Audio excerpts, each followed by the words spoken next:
Hello bachcho, let's read the question. So question says that out of two allotropic form of dihydrogens, the form with the lesser molecular energy is।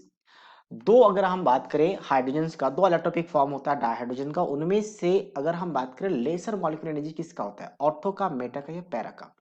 तो basically हम बात करेंगे दो आपके पास main जो hydrogen होता है ortho and para, ठीक है, मेटा नहीं होता, दो फॉर्म होता है आपके पास ऑर्थो एंड पैरा।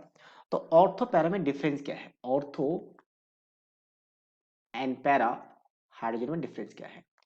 तो अगर ऑर्थो और पैरा हाइड्रोजन की बात करें, मान लो दो हाइड्रोजन है, अब दोनों की स्पिन सेम हो, सेम स्पिन मतलब ये भी क्लॉकवाइज ये भी क्लॉकवाइज, इस फॉर्म में दिखाया जाता है।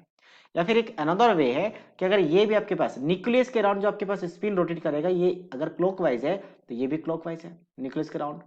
तो दोनों के स्पिन अगर सेम हो तब उसे कहते हैं ऑर्थो, और दोनों की स्पिन अगर ऑपोजिट हो मतलब ये आपका न्यूक्लियस है, ठीक है, इधर भी एक न्यूक्लियस है, तो ऑपोजिट हो तो एक आपका क्लॉकवाइज है तो दूसरा कैसा होगा, एंटी क्लॉकवाइज।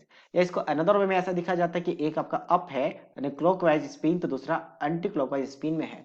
तो दोनों यानी कि यहाँ पे अगर स्पिन की बात करें तो इसका अगर प्लस आप क्योंकि स्पिन कंटेंट पर प्लस आपसे दिखा जाता है, तो ये प्लस हाफ है तो ये भी प्लस हाफ होगा, और ये प्लस हाफ है तो यहाँ पे क्या होगा, माइनस हाफ होगा। ये डिफरेंस है।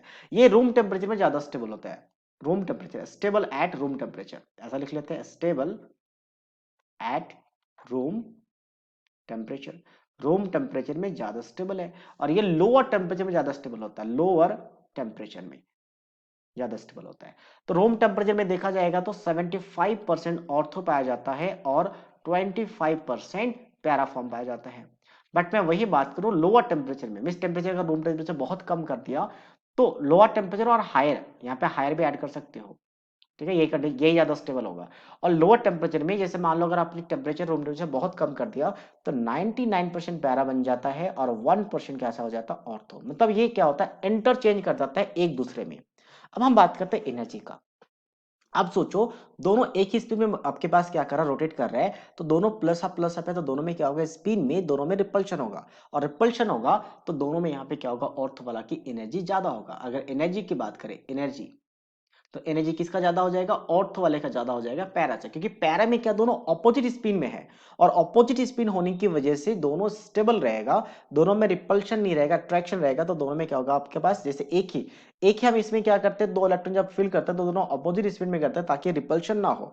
सेम स्पिन में होगा तो रिपल्शन होगा, तो ऑपोजिट स्पिन में करते हैं ताकि स्टेबल हो, न्यूट्रलाइज कर दे, तो ज्यादा स्टेबल होता है, ज्यादा स्टेबल होगा तो एनर्जी कम होगा। तो पूछा लेसर एनर्जी किसका होगा, तो ऑब्वियसली पैरा वाले का जो एनर्जी होगा वो क्या होगा, आपका लेसर होगा। तो that means option see the right answer of this question. So I hope you understood it well. All the best.